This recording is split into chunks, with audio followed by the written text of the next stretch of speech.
A paz do Senhor, os irmãos da DAC, dando continuidade ao nosso estudo sobre a doutrina do trinitarianismo, do pastor Denival Lopes Penha. Hoje a nossa lição 10, que vai falar sobre a Trindade Santa no arrebatamento da igreja. Um detalhe que eu queria que vocês percebessem aí, é que essa lição ela veio com a data errada, né? A lição é a lição 10 mesmo. Se você está na página 40, se vocês observarem a lição 12, a lição 11 vai ser dia 14 de junho, normal, né? A lição 12, ela está datada para o dia 7 de junho. E a nossa lição 10 datada para o dia 21 de junho. Então, entendam que essas duas datas estão trocadas, ok? Hoje, dia 7 de junho, é a nossa lição 10, que é a Trindade Santa no arrebatamento da igreja. Então, bora ler o nosso fundamento. O fundamento está em 1 Tessalonicenses 4,16, que diz o seguinte: porque o mesmo Senhor descerá do céu com alarido, e com voz de arcanjo, e com a trombeta de Deus, e os que morreram em Cristo ressuscitarão primeiro. 1 Tessalonicenses 4,16. O texto continua ainda em 1 Tessalonicenses, do verso 13 ao 18. Aí ele já traz a ideia mais completa do texto, né? Ele diz o seguinte, que é esse aí que está na tela aí. Não quero, porém, irmãos, que sejais ignorantes acerca dos que já dormem, para que não vos entristeçais, como os demais que não têm esperança. Porque, se cremos que Jesus morreu e ressuscitou, assim também, aos que em Jesus dormem, Deus os tornará a trazer com ele. Dizemos-vos, pois, isto pela palavra do Senhor, que nós, os que ficarmos vivos para a vinda do Senhor, não precederemos os que dormem, porque o mesmo Senhor descerá do céu com alarido e com voz de arcanjo, e com a trombeta de Deus, e os que morreram em Cristo ressuscitarão primeiro. Depois, nós, os que ficarmos vivos, seremos arrebatados juntamente com eles nas nuvens, a encontrar o Senhor nos ares, e assim estaremos sempre com o Senhor. Portanto, consolai-vos uns aos outros com estas palavras. Ok? Primeiro comentário é sobre o livro de Tessalonicenses. Principalmente essa passagem aqui, ele é um texto escatológico, ok? O livro como um todo é um livro escatológico, mas essa passagem em particular, ela fala sobre escatologia. Escatologia é o estudo do fim dos tempos, é o fim de todas as coisas, a consumação de tudo. Outra questão que eu queria que os irmãos observassem, é que ele falou aqui, eu acho que 2 ou 3 vezes, que no verso 15, ele diz aqui, dizemos-vos, pois, isto pela palavra do Senhor, que nós, os que ficarmos vivos para a vinda do Senhor, né, não precederemos os que dormem. Eu queria chamar a atenção dos irmãos para essa palavra Senhor, né, que no grego é Kyrios. Kyrios. Para a gente, esse nome Senhor, ele já perdeu a força, né, do significado. Hoje a gente chama de Senhor qualquer um.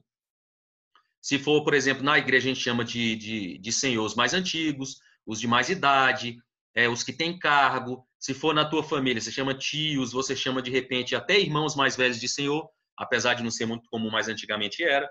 Pai, mãe. Então todo mundo é senhor e senhora. Só que no contexto em que foi escrito, esse vocábulo Kyrios, ele só era designado para pessoas que eram que detinham reconhecidamente poder em suas mãos e autoridade, geralmente usado ou para deuses, né, ou para donos de escravos. Então, esse nome Senhor, no contexto que ele foi escrito grego, Kyrios, ele traz uma ideia muito mais forte quando Paulo usa esse nome Kyrios, ele está reconhecendo Jesus Cristo como Deus e como um Senhor que é dono de escravos, porque nós também somos chamados de doulos, né? No grego, que significa escravo. Então, essa noção de servo e senhor, ela perde um pouco a força do domínio que Cristo detém sobre nós. Então, essa ideia de Kyrios e doulos traz muito mais à nossa compreensão uma realidade, que é exatamente aquele senhor, dono de escravo, que possui autoridade e domínio, e doulos, que somos nós, que somos escravos desse senhor. Ou seja, nós não temos vontade própria diante desse senhor. Então, essa ideia que Paulo traz, que o Novo Testamento traz de Kyrios, né? É uma ideia muito mais forte esse nome Senhor, que é a tradução para o português. Muito mais forte do que a gente compreende. Então, bora lá. Objetivo geral e objetivos específicos. O objetivo geral é mostrar pelas Escrituras a doutrina do arrebatamento da igreja. E os objetivos específicos, reconhecer como será a ressurreição dos que morreram em Cristo, mostrar como será o arrebatamento dos vivos em Cristo, explicar como a igreja deve esperar o arrebatamento. Então, bora lá, nossa introdução. Nesta lição, estudaremos sobre o arrebatamento da igreja para encontrar o Senhor nos ares e como a igreja deve aguardar. Item 1. Os que morreram em Cristo, Deus os retornarão com ele. Acho que faltou uma vírgulazinha aqui, né? Os que morreram em Cristo, vírgula, Deus os retornarão com ele. Eu acho que talvez seja essa a ideia que o autor quis trazer aqui, né? Se a gente lê direto aqui, ele fica meio sem compreensão. Item 1.1, os que dormem em Cristo. Um pecador que entrega sua alma a Cristo, se permanecer nele e morrer nesse estado, morreu em Cristo. Pois os que morreram em Cristo, Deus os trará com Cristo para a ressurreição dos corpos em estado glorioso. Você está em 1 João 3,2. Vocês vejam aí que entre Cristo e Deus ele colocou uma vírgula aí, né? Então faz mais sentido. Isso ocorrerá para que se possa manifestar-se com Cristo em glória, quando da sua manifestação escatológica. Esses mortos ressurgirão em corpos gloriosos, em um abrir e fechar de olhos. 1 Coríntios 15, verso 52. Esses mortos ressurgirão em corpos gloriosos, em um abrir e fechar de olhos. O termo arrebatamento, no grego harpazo, ele tem a ideia exatamente da gente ser arrancado de algum lugar de forma violenta. A gente vai ser arrancado. É um abrir e fechar de olhos mesmo. Não é uma coisa lenta, uma coisa, né, vagarosa, não. A ideia do termo grego é exatamente esse arrancamento súbito, que é a ideia do arrebatamento. Item 1.2. Essa ressurreição traz para a igreja as seguintes lições. A igreja deve amar a vinda de Jesus, 2 Timóteo 4:8. Deve esperar por ele, Filipenses 3:20. Deve estar preparada para esse dia, Mateus 24 a 44. Aliás, Mateus 24, verso 44. Deve vigiar sobre isso, Mateus 24, verso 42. Não deve esperar a grande tribulação como alerta para a vinda de Cristo. A igreja deverá sair da terra antes da grande tribulação. Veja que Deus não destinou a sua igreja para a ira. 1 Tessalonicenses 4:9. Primeiro aqui um comentáriozinho aqui sobre a questão da grande tribulação. O nosso posicionamento da Igreja Assembleia de Deus, nós somos pré-milenistas. Primeiro, nós somos dispensacionalistas. O que é isso? Em relação à volta de Cristo, né? Em relação ao fim das coisas. O que é ser dispensacionalista? É acreditar nas dispensações. Dispensação, a tradução mais simples, significa administração. Então, na nossa teologia, nós acreditamos que o período, a nossa era, né, ela foi dividida em 7 períodos, em 7 dispensações, nas quais Deus vem tratando com o ser humano de formas específicas em cada dispensação e mostrando coisas específicas em cada dispensação. E no final de cada dispensação, há um juízo específico. Então, a primeira dispensação, ela começa, que é chamada de inocência, o juízo é a expulsão do paraíso. Depois vem a consciência humana, que o juízo é o dilúvio. A gente passa por várias outras dispensações, da lei, da promessa. E a última dispensação, que é essa que a gente está vivendo agora, que é a da graça ou a dispensação do Espírito Santo, que é a 7ª, né? O juízo dela vai ser a grande tribulação. Então, nós somos dispensacionalistas. Outra coisa que dentro dessa nossa teologia dispensacionalista, nós acreditamos que é muito diferente do que acreditam os reformados, né? Os presbiterianos, os episcopais, a igreja histórica é muito diferente do que eles acreditam. Que a gente faz uma divisão clara entre igreja e Israel. Para a gente, dispensacionalistas, e isso vai fazer muita diferença na nossa leitura escatológica, né? Na nossa leitura das últimas coisas. Para quem vai ser a grande tribulação? Para alguém que não é dispensacionalista, que ele acha que a igreja é o novo Israel, que a igreja é só a continuidade do Israel de Deus, eles não têm essa visão que a igreja será arrebatada antes da tribulação. Porque como para eles Israel e igreja é a mesma coisa, então a igreja irá passar pela tribulação. Nós não acreditamos assim. Nós dividimos, nós vemos Israel e igreja como dois povos distintos, com tratamentos distintos. Por isso que a gente consegue, na nossa leitura bíblica escatológica, colocar Israel para ficar na grande tribulação e a gente não. Ok? Esses detalhezinhos aí, infelizmente a nossa lição é sobre trinitarianismo e não sobre escatologia ou sobre Apocalipse. Não dá para desenvolver isso muito bem, mas de uma maneira geral, só falando para os irmãos aqui. Ainda dentro da nossa condição dispensacionalista, nós somos pré-milenistas. O que a gente acredita? Que Cristo vai voltar antes do milênio. Ele vai voltar e só depois que ele voltar é que o milênio, os 1000 anos, para a gente 1000 anos literais, né? Aquele período de paz e prosperidade sobre a terra, que Cristo irá reger de Israel, todo mundo com vara de ferro. Então, só depois que Cristo voltar é que vai ser implementado esse período de paz. Ok, nós somos pré-milenistas. Até aí, dispensacionalistas, pré-milenistas é a posição oficial. Uma posição, eu não sei como é que está isso hoje, mas há uma divisão ainda dentro da própria Assembleia. É a questão de ser pré-tribulacionista, que é o quê? A igreja vai passar ou não pela tribulação? A posicionamento mais forte, não sei se ainda é o posicionamento oficial, é que a igreja não irá passar pela grande tribulação. A igreja não irá passar pela grande tribulação. Muitas pessoas que ficarão serão salvas. Eu vejo isso, né? Quando a gente tiver oportunidade, a gente vai detalhar isso melhor aí.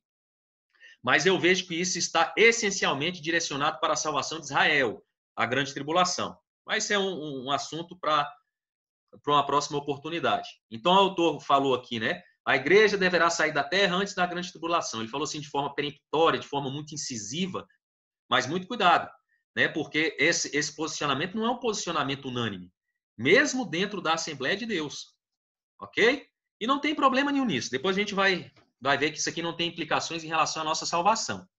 Exceto, que nem eu escutei uma vez um irmão falando, ele falou que queria ficar na grande tribulação porque ele queria pregar para os que ia ficar, né? Eu achei isso um posicionamento até engraçado, mas muito perigoso. Tem gente que conta com a grande tribulação como se fosse uma segunda chamada, né? A prova de recuperação. Então eu posso ir levando aqui na brincadeira.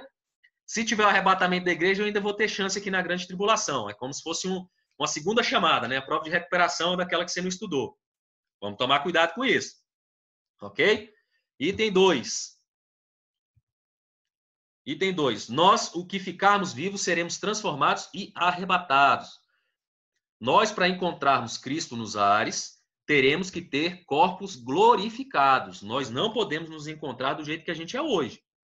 Nem os que estiverem vivos e nem os que estiverem mortos. Quando eles forem ressuscitados, eles receberão corpos glorificados e nós, se estivermos vivos, também receberemos corpos glorificados. Então, todos subirão para encontrar Cristo nos ares com corpos glorificados. A presença do próprio Cristo, ela destruiria o homem normal. O homem com corpo não glorificado, com corpo ainda corruptível, ele seria queimado pela presença de Deus. Ok? Então, é necessário haver essa transformação. Senão a gente for encontrar Cristo nos ares com esse nosso corpo aqui, a gente vai ser fulminado, a gente vai ser queimado por causa do nosso corpo corruptível. Então, o que seria um corpo glorificado? É um corpo incorruptível, no sentido pleno, não só do corpo físico. É o corpo mental também, é a mente, é o pensamento, são as emoções, é o querer. Tudo vai ser transformado à imagem de Cristo. Ok?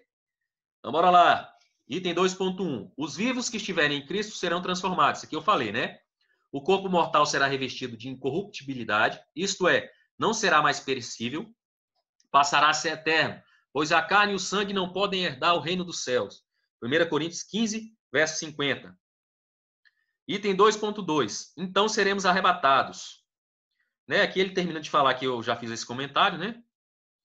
Aliás, então vamos terminar de ler aqui então o item 2, para ficar mais contextualizado. Um corpo terreno necessariamente será transformado em um corpo espiritual e glorioso.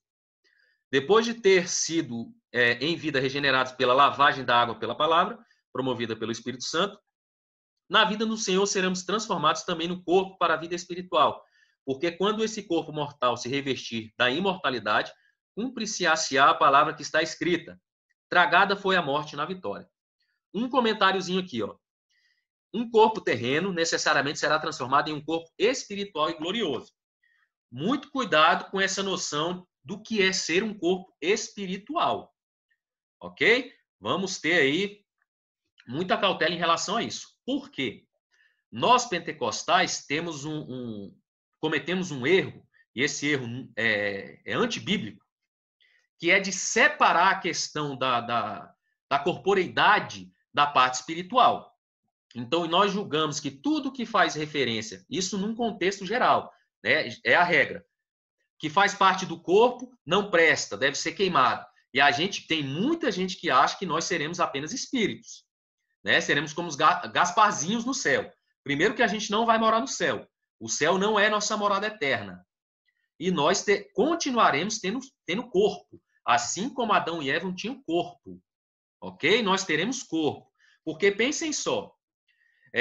Deus, né, Cristo e o Espírito Santo, quando criaram a humanidade, quando criaram as coisas como são, o paraíso com Adão e Eva, criaram corpos perfeitos, pensamentos perfeitos, de seres perfeitos, que, em sua corporeidade, iriam manifestar sobre a Terra a espiritualidade de uma forma plena.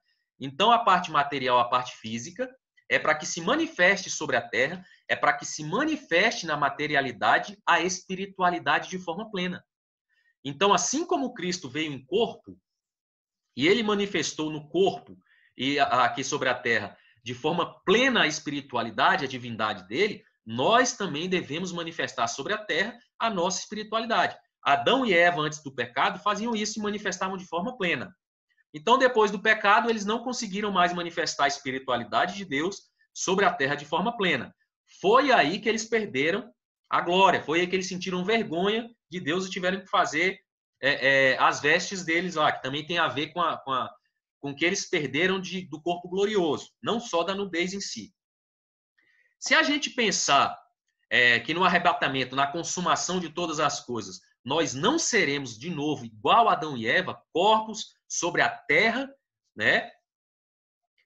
A gente vai criar um problema teológico, porque a gente vai dizer que Satanás conseguiu frustrar o plano de Deus. Qual era o plano dele? Qual era o projeto dele? Que o corpo manifestasse sobre a terra a espiritualidade. Se nós, na consumação de todas as coisas, não recebêssemos corpos novamente, então Satanás teria conseguido frustrar o projeto inicial de Deus. Então a gente ia ter que se transformar numa espécie de anjo.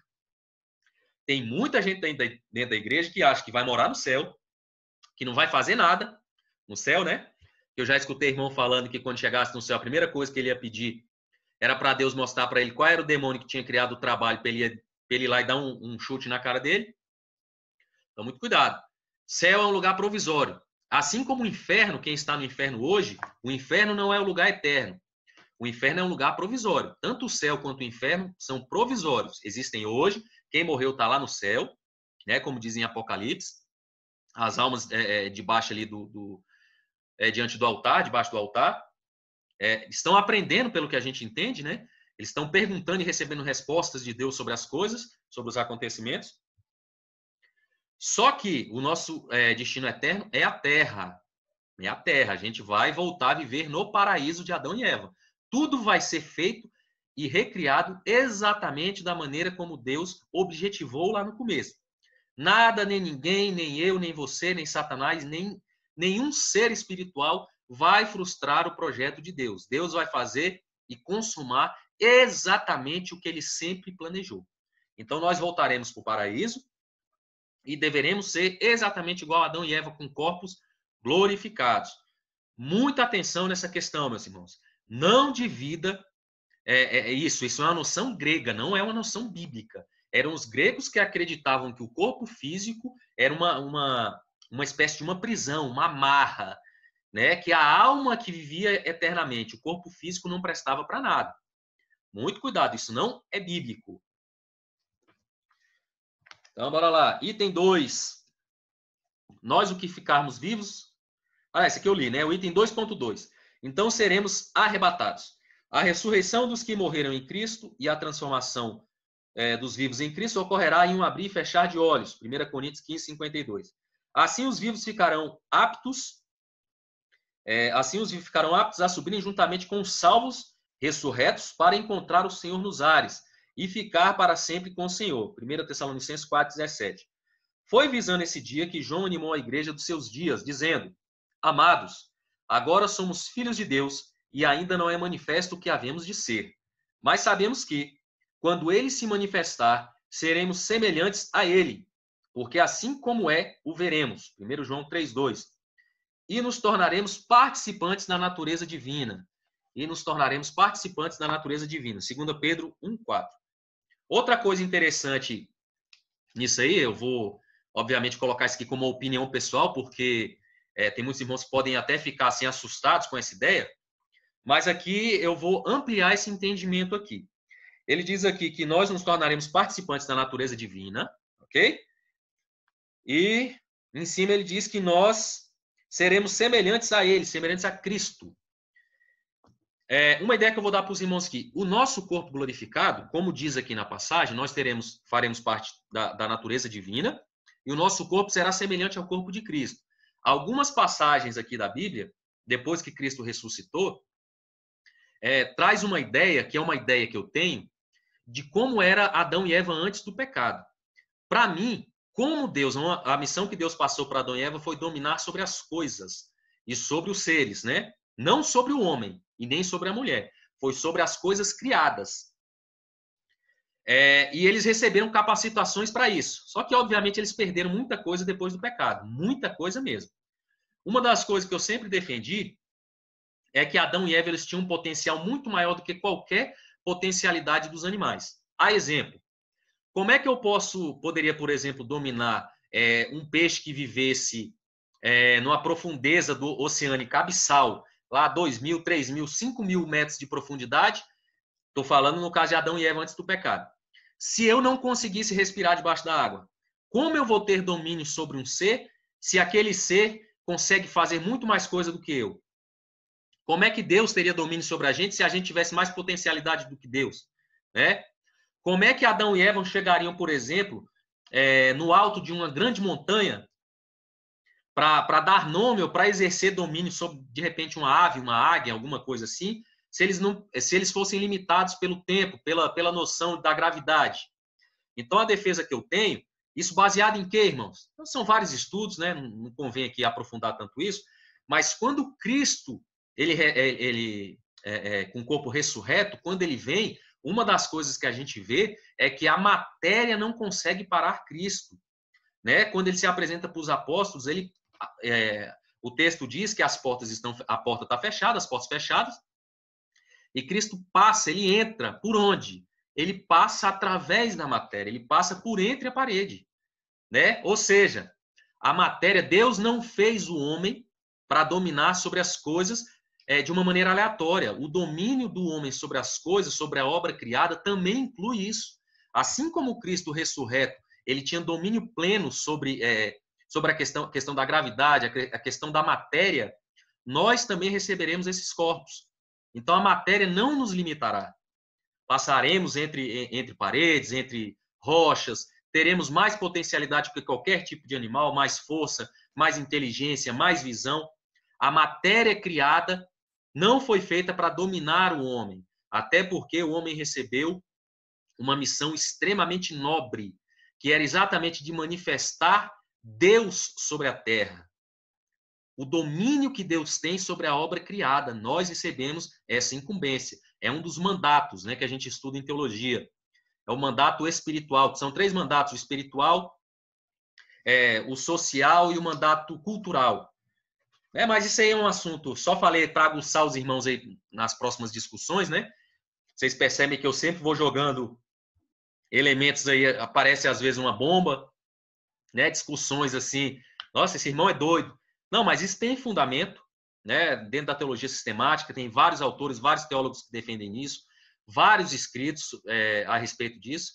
Não é necessário para a nossa salvação, né? Saber disso, ou compreender ou não isso dessa maneira como eu falei, Porém, é interessante para a gente perceber a dimensão que é esse corpo glorificado. Esse corpo glorificado, isso eu falei aqui, de repente, aqui nem 1% do que seria isso. O domínio sobre a obra criada, sobre a matéria, sobre os animais, é o mínimo. É o mínimo que esse corpo glorificado que nós receberemos, ele terá. Nós voltaremos a ser exatamente como Adão e Eva eram antes do pecado. Com um detalhe ainda que seremos melhores. Adão e Eva, eles não conheciam a consequência do pecado. Nós teremos tudo o que eles tiveram antes do pecado com algo a mais. Nós saberemos por experiência vivencial das consequências do pecado. Então, para a gente, uma coisa interessante que vai ter, supondo aqui que outro fruto fosse oferecido para a gente lá no Novo Céu e na Nova Terra, a gente até iria rir daquilo ali, porque a gente ia ter conhecido, ia ter vivido a consequência de ter conhecido a nossa própria vontade, de ter conhecido o bem e o mal. Então, nós teremos ainda essa vantagem em relação a Adão e Eva. Então, beleza. Foi visando esse dia, isso aqui eu já li. Né? Então, item 3. A igreja não será apanhada de surpresa com o arrebatamento. Item 3.1. A igreja é o templo do Espírito Santo. Um pré-requisito para ser igreja do Senhor é ter o Espírito Santo. Não se deve confundir com aparência de piedade ou importância político-social. Um comentário sobre piedade. Biblicamente falando, piedade não é o que nós compreendemos hoje. O que a gente entende por piedade?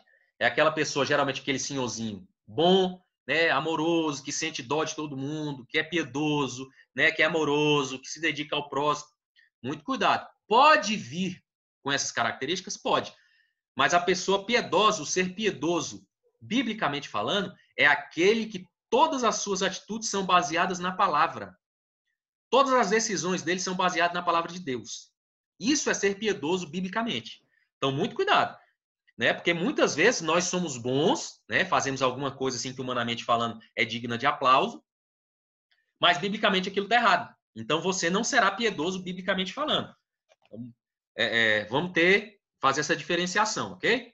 A Bíblia dá a identificação de propriedade. Paulo diz que somos do Senhor e que o Espírito de Deus habita na sua igreja. E se alguém não tem o Espírito de Deus, esse tal não é dele. Pela unidade entre as pessoas da Trindade Santa, é impossível que o Senhor venha buscar a sua igreja e o Espírito Santo não saiba. Assim sendo, crente igreja é aquele que tem um Espírito e jamais será pego de surpresa com a vinda do Senhor. O apóstolo Paulo deixou escrito: mas vós, irmãos, já não estáis em trevas, para que aquele dia vos surpreenda como um ladrão. 1 Tessalonicenses 5,4. Uma diferença de Jesus e o ladrão é que o ladrão leva o que não é seu e Jesus só levará os seus. Aqui eu faço só uma observação do que o autor quis dizer com essa questão de que a igreja não será pega de surpresa, né? Pelo que eu entendi aqui, ele quis dar a ideia de que a igreja vai saber exatamente quando Jesus vai voltar. Eu não vejo bem assim. Se for isso realmente que ele quis dizer aqui, foi isso que eu entendi, né? O que eu entendo dessa passagem é que quem é igreja, primeiro que está ligado e acredita na revelação bíblica. Então, os sinais bíblicos da vinda de Jesus são sinais, assim, extremamente claros e que deixam em alerta qualquer um. Então, nós não ignoraremos esses sinais. Não é que nós, um dia antes ou 2 dias antes, seremos avisados em sonho, né? O Espírito Santo vai aparecer para a gente para avisar isso, não. Eu não vejo defesa bíblica nesse sentido, né? Pareceu que ele quis dizer isso aqui. Então, muita atenção em relação a essa compreensão. Item 3.2. Não devemos ficar preocupados com o dia do arrebatamento. A preocupação gera indagações desnecessárias. Observe o que está escrito em Lucas 21:8.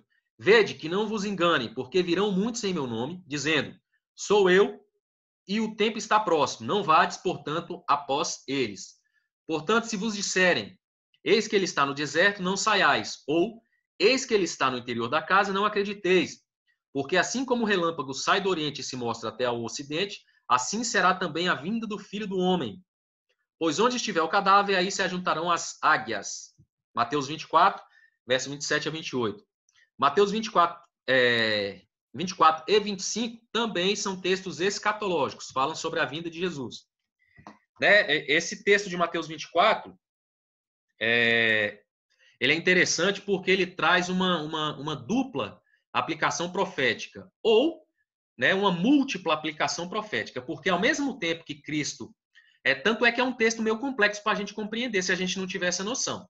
Ele começa a falar coisas ali que se encaixam na destruição do templo e de Jerusalém no ano 70, e no outro versículo parece que ele está falando sobre coisa do fim do mundo, né, na consumação de todas as coisas, depois volta para o que parece ser só a destruição de Jerusalém, então fica flertando, né, entre a destruição de Jerusalém e a consumação de todas as coisas. Então esse texto ele traz uma múltipla aplicação profética, ele fala de vários tempos históricos no mesmo instante, ok? Então a gente tem que ter atenção na leitura desse texto. Em Lucas 21, eu tenho uma observação também a fazer. Eu não vejo que esse texto de Lucas seja um texto escatológico, que esteja falando sobre a vinda do Senhor. Até porque na nossa Bíblia aqui, Almeida Corrigida e Fiel, o próprio título, ou seja, os próprios tradutores da Bíblia, eles não trouxeram essa ideia, porque o próprio título que eles colocaram é o seguinte: Jesus prediz a destruição do templo e de Jerusalém. Então Jesus estava vindo aqui em Lucas, explicando aqui como seria e por que Jerusalém seria destruída. Ok? Eu não vejo escatologia nesse texto de Lucas. Em Mateus 24 e 25 tem. Nesse aqui eu discordo nesse sentido do autor, porque eu não vejo Lucas 21 como texto escatológico. Então, meus irmãos, essa foi a nossa aula. A próxima aula, que é a lição 11, vai ser a Trindade Santa no Ministério da Igreja. Aí vai estar com a data certa, dia 14 de junho. Ok? Então é isso aí. Quem não assistiu às últimas lições, ministradas aí pelo diácono Thiago e por mim também, voltem lá, assistam, aproveitem a quarentena para a gente aprender muita coisa a respeito de Deus. Ok, meus irmãos? Então fiquem na paz. Um abraço e até a próxima lição.